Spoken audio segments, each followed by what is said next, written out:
It isn't merely that your fate depends on whether or not you get your act together and to what degree you decide that you're going to live out your own genuine being. It isn't only your fate, it's the fate of everyone that you're networked with.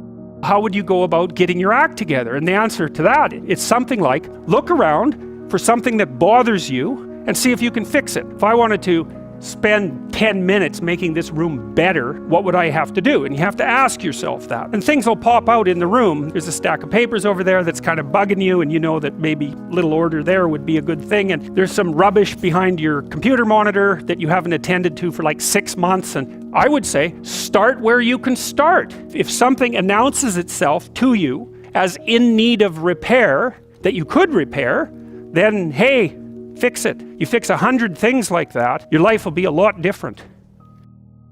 You don't want to be in a place that's stultifying. You don't want to be in a place where there's no challenge. You might even quit your job if there's no challenge. Say, well, that's a good job. It gives you security. And you think, God, I can't stand this. It's eating away at my soul. So why do you want to challenge? Because that's what you're built for. Because that's what strengthens you. And you need to be strong because life is extraordinarily difficult.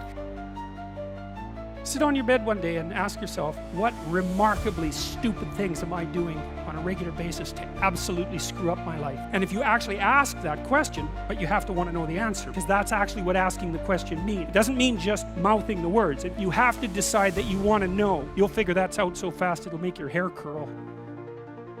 There isn't anything that you can possibly do that makes you more competent in everything you do than to learn how to communicate.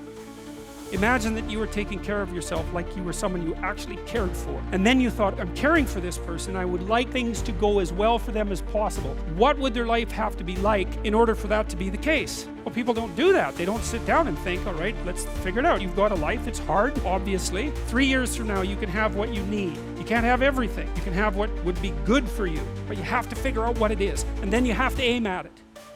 My experience with people has been, if they figure out what it is that would be good for them, and then they aim at it, then they get it. It's a strange thing. It's not quite that simple, because you may formulate an idea about what would be good for you, and then you take 10 steps towards that, and you find out that your formulation was a bit off, and so you have to reformulate your goal. So you're kind of going like this as you move towards the goal. But a huge part of the reason that people fail is because they don't ever set up the criteria for success.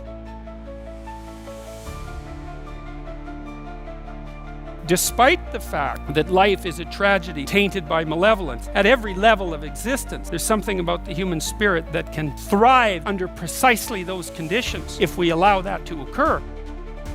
I don't care what you're going to do, but go out there and make something of yourself. Be an honest person and work and get to the top of whatever it is that you want to get to the top of. And you can tell young people that, and they haven't been told that by anyone now. Hey, you get your act together a bit, discipline yourself, see if you can learn to tell the truth, concentrate on something for a year or two. You could be a bloody world beater.